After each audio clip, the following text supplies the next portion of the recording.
Bismillahirrahmanirrahim. Assalamualaikum warahmatullahi wabarakatuh. Peserta kuliah online Geologi Bawah Permukaan untuk S1. Kita bertemu untuk perkuliahan tengah semester kedua setelah UTS. Ini prinsipnya materi Geologi Bawah Permukaan itu nanti untuk yang kedua ini lebih banyak menggunakan data-data berupa magnetik, graviti, dan seismik, utamanya nanti seismik. Nanti akan kita sampaikan juga bagaimana peranan geologi bawah permukaan itu di dalam eksplorasi migas. Jadi memang geologi bawah permukaan kita untuk S1 itu adalah geologi bawah permukaan untuk mendukung eksplorasi migas. Nah, untuk itu maka pada pertemuan yang pertama ini saya akan menyampaikan beberapa step-step yang dilakukan selama eksplorasi migas dan bagaimana nanti peranan geologi bawah permukaan itu pada eksplorasi tersebut. Baik, ini sebagai awal saja untuk menyemangati kita betapa masih perlunya kita melakukan eksplorasi migas secara secara terus-menerus di wilayah Indonesia maupun dunia pada umumnya. Begini kondisinya, Indonesia kan sejak 2008 itu sudah menjadi negara importir. Dulunya Indonesia termasuk negara eksportir, jadi Indonesia termasuk negara OPEC dulu.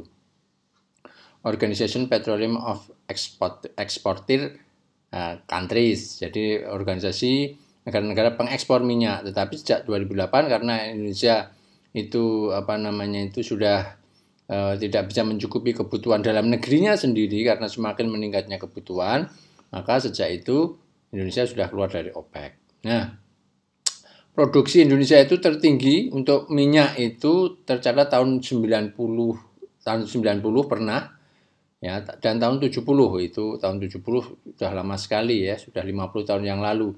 Itu dengan capaian sekitar 1,6 juta barrel oil per hari. Nah, dan sejak itu produksi terus menurun. Untuk tahun 2020-an ini kita kira-kira hanya 825.000 barrel oil per day. Ini dari datanya, saya lihat dari datanya Pertamina ini. Nah, namun demikian prinsipnya untuk Indonesia bahkan Asia itu keperluan akan energi yang bersumber dari energi fosil ini masih tetap sebagai energi utama. Ya, pada tahun 25 pun ya.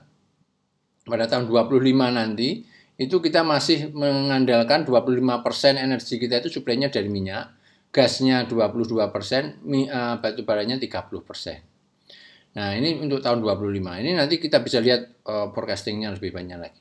Nah, yang jelas semakin ke depan sana, itu kebutuhan energi kita itu akan banyak sekali melompat bahkan keperluan itu. Ini sebagai ilustrasi dari DEN. Pada saat ini keperluan kita itu berdasarkan ini ya, keperluan kita dari tahun ke tahun terus meningkat seperti ini. Keperluan kita itu kira-kira per tahunnya itu ada 220 juta ton oil equivalent.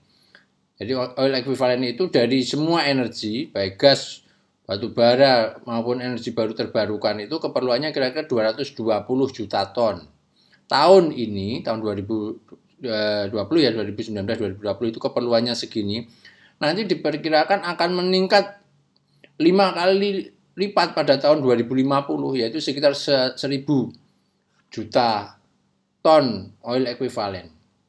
Artinya meskipun nanti itu keperluan kita terhadap minyak itu juga akan diharapkan semakin menurun. Minyak kita itu akan proporsi penggunaannya menurun, tetapi dari sisi jumlah itu pasti akan terus meningkat. Ini ya sebagai tadi ya, kira-kira tahun 2050 kita akan memerlukan 1.000 juta ton oil equivalent. Pada tahun ini diperkirakan minyak bumi hanya perlu 20%.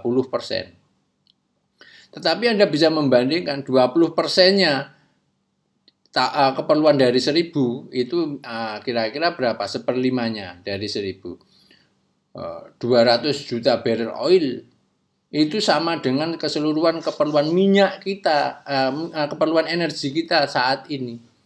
Jadi kita dengan mengabaikan gas, mengabaikan batu bara, mengabaikan yang lain, nanti pada tahun 2050 kita masih memerlukan minyak sebanyak itu.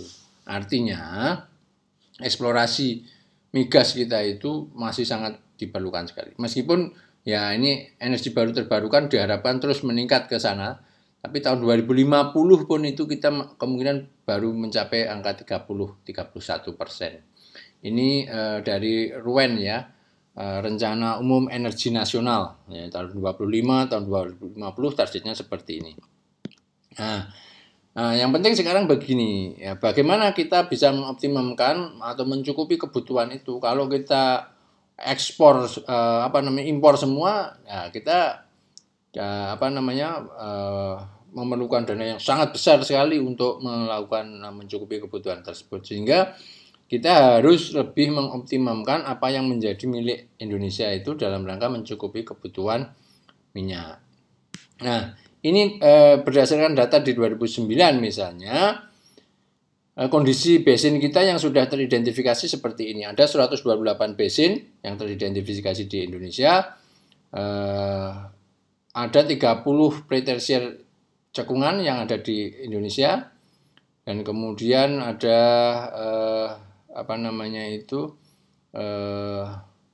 yang secara sedimentary itu relatif kecil dan ada di deep water itu di Indonesia Timur. Sementara itu di Indonesia bagian barat umumnya relatif besar, umumnya ada di onshore dan di shallow water. Hanya 30% saja yang termasuk sebagai offshore, cekungan offshore. Kalau di Indonesia Timur itu 86% itu cekungan offshore maupun deep sea basin. Nah, ini kondisi kita ya, di Indonesia Barat ada 98 basin dan ini kira-kira ada 30 basin. Ini karena di Indonesia Timur masih belum dieksplorasi secara optimum. Nanti kalau eksplorasi optimum di Indonesia bagian timur mulai dilakukan dan itu memerlukan mau tidak mau kita melakukan ke sana, nanti temuan-temuan terhadap cekungan-cekungan itu juga akan semakin banyak. Baik.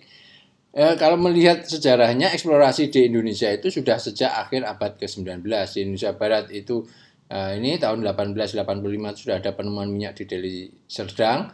Tahun 1930 itu di Kepala Burung, sekarang Kepala Burung Irian itu juga sudah mulai ada dihasilkan minyak sebenarnya.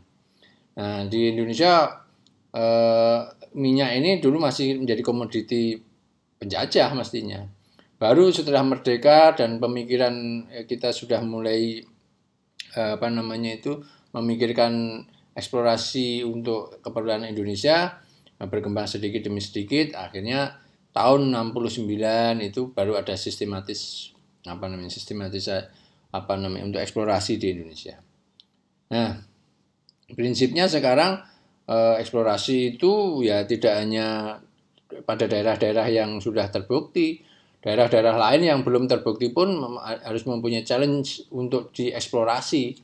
Jadi jangan hanya menyerah bahwa daerah yang sudah proven saja yang dicari, tetapi daerah-daerah yang non proven pun harus kita optimalkan. Baik, itu gambaran sekilas mengenai kondisi eksplorasi migas di Indonesia dan challenging-nya, tantangannya dan harapannya, artinya ke depan itu masih seperti apa. Untuk eksplorasi tahap-tahapnya biasanya seperti ini yang dilakukan. Pertama kita harus melakukan studi geologi regional, kemudian ada data akuisisi di field kalau ada kegiatan misalnya lapangan itu di darat ya ada pengambilan data di lapangan, kemudian melakukan interpretasi seismik, melakukan penilaian geokimia, petrofisik, melakukan postmortem evaluation, kemudian membangun petroleum play concept, dan yang terakhir nanti menghitung cadangan dan melakukan analisis resiko. Nah, ini yang akan secara singkat kita sampaikan kepada Anda semua. Ini adalah flowchart yang dikembangkan atau yang disampaikan oleh tim kita umumnya. Bagaimana data input mulai dari regional geologi, data yang diperlukan itu data regional geologi, data sumur, data seismik, dan yang lain mestinya, data permukaan yang lain. kemudian data geokimia, dilakukan analisis seperti ini, ya, kemudian hasilnya berupa basin yang geologi regional itu hasilnya seperti ini, yang kemudian data sumur akan menghasilkan seperti ini, yang seismik data akan menghasilkan beberapa hal ini, yang geokimia juga demikian, kemudian ini dikompilasi semuanya, akhirnya akan menghasilkan sintesa berupa petroleum play concept, hitungan hidrokarbon in place, dan juga analisis resiko di sini menghasilkan apa yang namanya prosentase kesuksesan geologi. Baik, regional geologi, apa fungsinya regional geologi? Ya utamanya kalau geologi Anda melakukan data-data yang sudah ada sebelumnya, kemudian data-data itu Anda review kembali bandingkan dengan pendapat-pendapat terbaru, data-data terbaru secara regional kalau ada, sehingga Anda bisa mendapatkan gambaran secara umum di daerah itu dari konsep tektoniknya, evolusi jagungannya, regional stratigrafinya secara bagus ya. Jadi frameworknya daerah itu secara geologi sudah Anda dapatkan. Ini akan menjadi reference, menjadi apa namanya itu referensi untuk kerja selanjutnya mestinya. Nah, ini yang dilakukan di lapangan ya, untuk geologi lapangan ya. Dari geologi regional kita bekerja geologi lapangan. Kalau ada kegiatannya, biasanya kita melakukan review pemetaan geologi, bukan pemetaan geologi lagi, tetapi melakukan review biasanya. Kemudian mengambil sampel, kemudian membangun log litologi, melakukan MS ya. Ada data-data yang petrografi, data-data geofisik ya, gravity, magnetik dan sebagainya. Nah, ini akan dilanjutkan pekerjaan-pekerjaan kita itu seperti yang sudah kita ketahui bersama. Pekerjaan lapangan akan dilanjutkan dengan pekerjaan petrografi, paleontologi, penghitungan porositas permeabilitas dari data di lapangan dan sebagainya. Analisis geokimia juga bisa dilakukan dari data lapangan. Nah, ini contoh saja. Ini apa yang dilakukan untuk area seperti ini, misalnya ya data lapangan harus dioptimumkan untuk menghasilkan log-log seperti ini. Ya, ini kemudian data-data itu bisa dari data ini bisa diambil sampel untuk lab lanjut, petrografinya, umurnya, biostratigrafinya, geokimianya bisa dilakukan dari data-data lapangan ini. Nah, ini contoh saja. Kalau kita mempunyai data lapangan, kemudian ini foto-fotonya mulai dari petrografi dan sebagainya, log dan sebagainya. Ini kemudian bisa mengukur atau menghitung porositas berdasarkan kenampakan ya. Dari sini kemudian kita bisa membuat model. Oh, daerah itu kira-kira secara modelnya ada di sini dari apa yang sudah kita pelajari dari regional. Jadi regionalnya itu kira-kira dicocokkan dari data kita seperti apa. Ya, prinsipnya seperti itu, dari data lapangan, kemudian dari data-data yang lain di lab itu dikompilasi. Kemudian kita biasanya juga mengoptimalkan data lain, terutama misalnya data bawah permukaan tadi berupa gravity ataupun magnetik, dan juga yang umumnya itu adalah seismik. Lakukan dulu apa yang namanya well seismic test. Kaitkan antara data sumur dengan data seismik supaya supaya terjadi match ya. Data yang Anda maksud di seismik itu juga data yang equal dengan data di sumur. Kemudian dilakukan peaking horizon dan analisis struktur umumnya biasanya, sehingga yang dihasilkan apa di sana nanti, yang dihasilkan berupa informasi geologi bawah permukaan.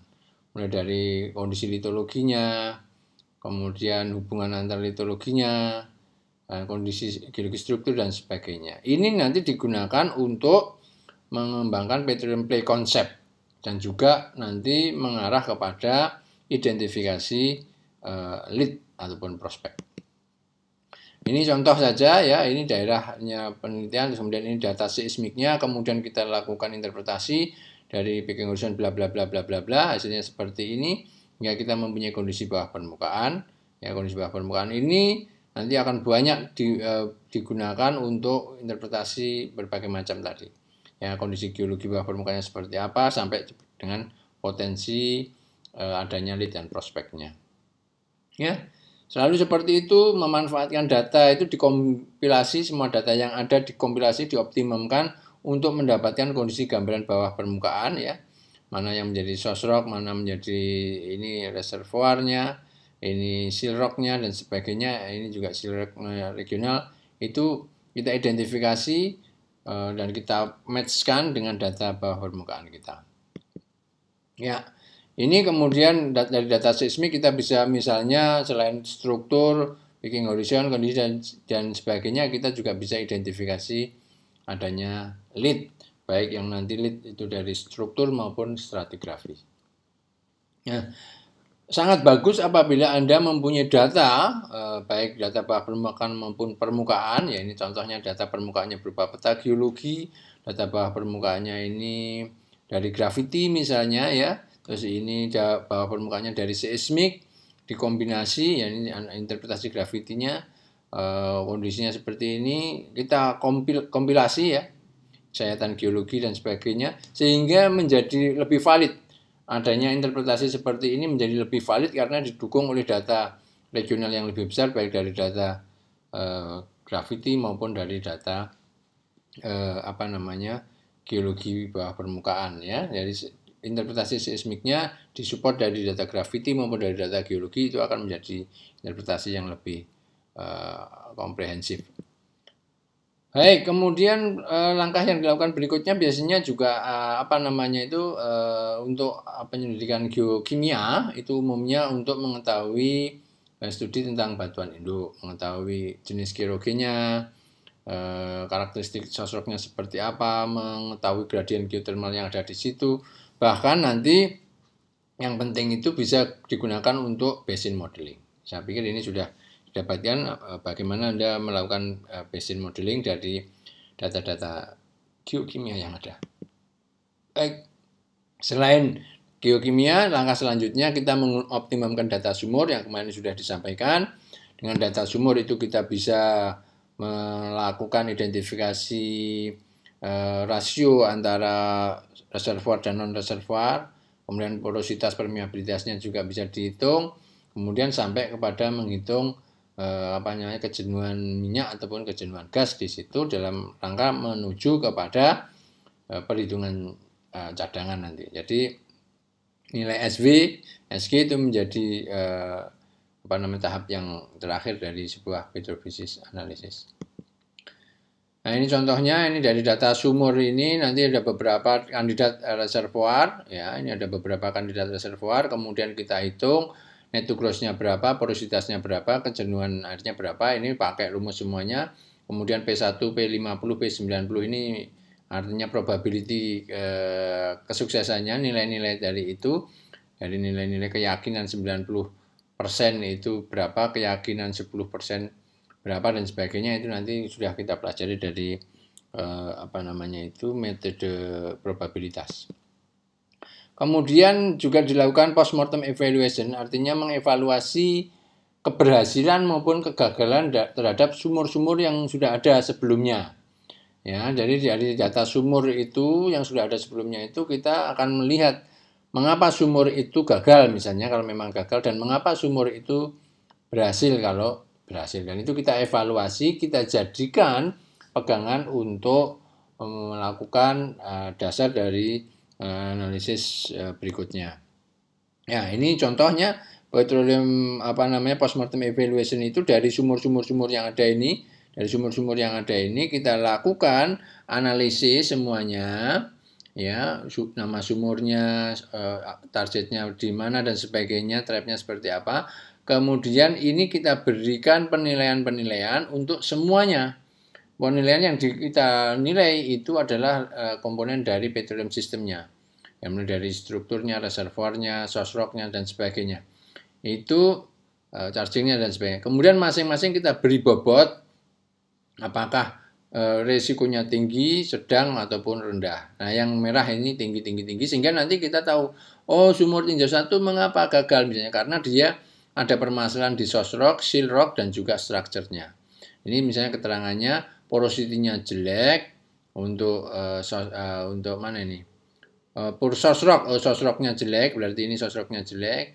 Kemudian ada liquid fault, itu mungkin strukturnya sini, dan kemudian trap integrity-nya Leakage fault itu yang menyebabkan sealnya nanti juga akhirnya tidak berfungsi optimum, kemudian trap integrity-nya berarti secara struktur juga dia juga menjadi pertanyaan.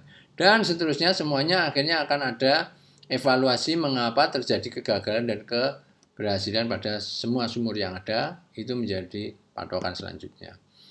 Kemudian dari situlah kita dari data bawah permukaan yang ada kita membangun konsepnya, petroleum play konsepnya di situ itu seperti apa, di suatu daerah seperti apa itu kita bangun berdasarkan data-data yang sudah kita analisis. Contohnya seperti ini. Oh, akhirnya misalnya di daerah ini kita tahu persis kondisi batuannya seperti ini, strukturnya yang berkembang seperti ini, sehingga mana saja yang mempunyai potensi sebagai source rock, reservoir, dan sebagainya, sebagai caprock mana saja. Kemudian sudah kita hitung geokimianya, kemungkinannya dia asalnya source rock dari mana, bagaimana migrasinya, dan sebagainya. Kita gambarkan dalam kartun seperti ini. Ini menunjukkan bahwa secara konsep geologi, contohnya yang ini, source rock-nya itu ada di daerah somewhere sini, kemudian mateng dan mengalami migrasi bergerak ke sini. Dan ketika bergerak itu kita sudah mempunyai jebakan-jebakan berupa sandstone dan reservoir seperti ini. Di atasnya ada batu gamping yang kemudian dia akan mempunyai kemungkinan terjebak di tempat ini. Ya, ini contoh saja bagaimana petroleum play konsep itu bisa Anda jelaskan dari kartun tersebut. Ini juga penting untuk timeless chart, jadi ini yang akan mendukung bagaimana Anda membangun sebuah petroleum play konsep. Jadi di sini dengan berdasarkan timeless chart-nya Anda akan bisa menceritakan kapan setiap petroleum system itu diendapkan, misalnya source rock-nya kapan diendapkan, seal-nya kapan diendapkan, seal reservoir-nya kapan, seal-nya kapan, dan apa saja yang menjadi komponen ini, kemudian trap-nya kapan terjadinya, timing-nya ini, kemudian generation and migration-nya kapan terjadinya, dan sebagainya, semuanya masukkan ke sini, sehingga kita mempunyai critical moment namanya. Critical moment itu adalah waktu yang terpenting dimulainya kapan akumulasi hidrokarbon itu terjadi. Ya, kapan akumulasi hidrokarbon itu akan terjadi itu berdasarkan komponen-komponen ini, itulah yang disebut sebagai critical moment. Nah, setelah itu langkah yang terakhir mestinya Anda melakukan perhitungan cadangan, atau kita biasanya membedakan cadangan dengan sumber daya, resource dan reserve. Oke, ini biasanya bahasanya resource dulu, ya menggunakan biasanya ya metodenya sudah probabilistik lah sekarang, jarang sekali menggunakan deterministik. Kemudian dilakukan analisis resiko untuk setiap hitungan dari lead. Ya, parameternya dari yang dihitung yang dihitung untuk setiap analisis yang diresiko itu, yang diresikokan itu adalah petroleum systemnya. Kemudian nanti akan kita dapatkan beberapa nilai seperti ini. Contohnya saja ini seperti ini. Setelah kita mempunyai lead, ya katakanlah ini lead apalah namanya, ya kita hitung itu berdasarkan luasannya, tingginya, ketebalannya, reservoirnya mana saja, N2G-nya bla bla bla bla bla bla. Akhirnya secara deterministik dan probabilistik sudah kita hitung baik gas in place-nya maupun recoverable gas in place-nya. Kemudian kita nilainya itu masukkan semuanya di sini, berat, ketemulah akhirnya hasilnya tadi ya. Hasilnya itu ketemu di hitungan ini, baik yang gas in place maupun recoverable gas in place-nya. Ini ketemu angka-angka ini, kemudian dilakukan analisis resiko yang nanti akan kita kenalkan di bagian akhir perkuliahan kita.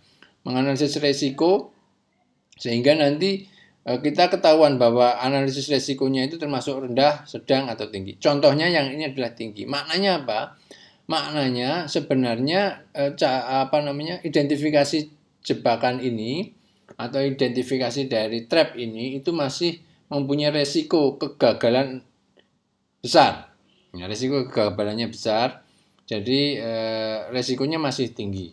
Perlu interpretasi analisis lebih lanjut untuk mengurangi resiko kegagalan. Maksudnya seperti itu. Ya, saya pikir demikian untuk pengantar perkuliahan kita. Mudah-mudahan menyemangati dan memahami betul apa peranan geologi bawah permukaan ini dalam keseluruhan kegiatan eksplorasi migas. Terima kasih. Assalamualaikum warahmatullahi wabarakatuh.